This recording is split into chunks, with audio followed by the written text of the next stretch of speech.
இந்தியாவிற்குள் அத்துமீறி வரும் எதிர்நாட்டு விமானங்களையும் ஏவுகணைகளையும் வானிலேயே தவிடுபொடியாக்கும் S-400 ஏவுகணை பாதுகாப்பு கட்டமைப்பு பரிசோதனை வெற்றிகரமாக முடிந்துள்ளது.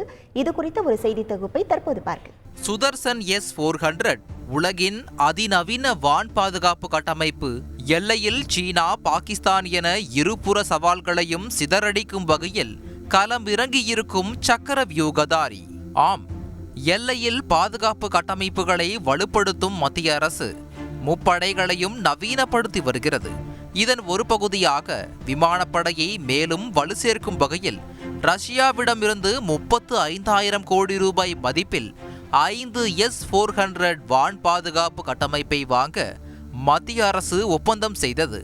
அமெரிக்காவின் பொருளாதார தடை எச்சரிக்கை தகர்த்து போடப்பட்ட ஒப்பந்தப்படி 3 வான் பாதுகாப்பு கட்டமைப்புகள் இந்தியாவிற்கு வந்து இறங்கியிருக்கிறது. இந்தியாவில் சுதர்சன் வான் பாதுகாப்பு கட்டமைப்பு என பெயரிடப்பட்டிருக்கிறது. சுதர்சன சக்கரம் போல் எதிரிகள் தாக்குதல்களை எல்லாம் சிதறடிக்கும் S-400 ஏவுகணைகள் ஒரு வான் பாதுகாப்பு கட்டமைப்பு. அதில் இருக்கும் ரேடார் கட்டமைப்பு 400 கிலோமீட்டர் சுற்றளவில் இருக்கும் பகுதிகளை கண்காணிக்கும். அதற்குள் வரும் ஏவுகணைகள், விமானங்கள், ட்ரோன்கள் குறித்து எச்சரிக்கை சமிகையை அனுப்பும்.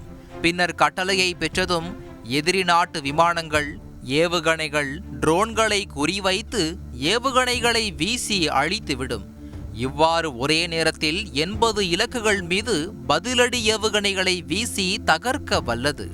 வல்லமை வாய்ந்த S-400 ஏவுகணை பாதுகாப்பு கட்டமைப்பை இந்திய விமானப்படை பரிசோதித்து இருக்கிறது.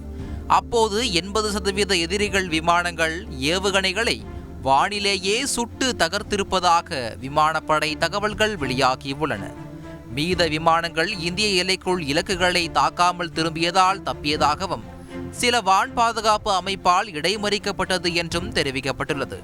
இப்போது 3 S-400 வான் பாதுகாப்பு கட்டமைப்பு இந்தியாவிற்கு வந்துவிட்ட நிலையில் மீதமிருக்கும் 2 தொகுப்பை ரஷ்யா 2026 வழங்கும் என எதிர்பார்க்கப்படுகிறது.